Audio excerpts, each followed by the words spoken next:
পাকিস্তান সরকার ও সেনাবাহিনী কর্তৃক বেলুচিস্তানে গণহত্যার প্রতিবাদে লন্ডনে বেলুচিস্তান ন্যাশনাল মুভমেন্টের ব্যানারে প্রতিবাদ সমাবেশ ও মানববন্ধন করেছে। সকাল থেকে ব্রিটেনের বিভিন্ন প্রান্ত থেকে শত শত বেলুচ নারী, পুরুষ ও শিশুরা মানববন্ধন ও সমাবেশে অংশ নেয়।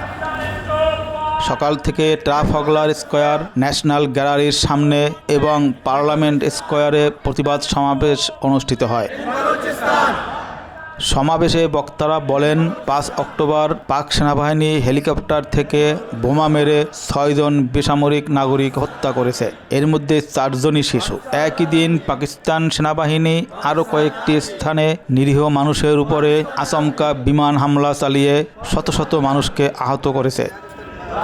সমাবেশ থেকে বক্তারা ব্রিটিশ সরকারের প্রতি পাকিস্তানের গণহত্যাকারী সরকারের জন্য সব ধরনের সাহায্য বন্ধের আহ্বান জানান।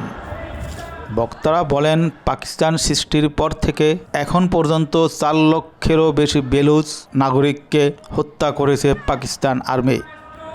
বেলুচিস্তানে এখন চরম খাদ্য সংকট দেখা দিয়েছে। আহতদের চিকিৎসার সুযোগ দিচ্ছে না পাকিস্তান সরকার। প্রতিদিনই ঘটছে মানবাধিকার লঙ্ঘনের ঘটনা। সমাবেশে বক্তব্য রাখেন বালুচ ন্যাশনাল মুভমেন্ট ইউকে চ্যাপ্টারের প্রেসিডেন্ট মনজুর বালুচ, ফরেন অ্যাফেয়ার্স ফাহিম বালুচ, আবেদ বালুচ, আহমেদ বালুচ, আসমা বালুচ, নাহিদা বালুচ সহ আরও অনেকে। Motiar Chowdhury, Bangla time 360, London.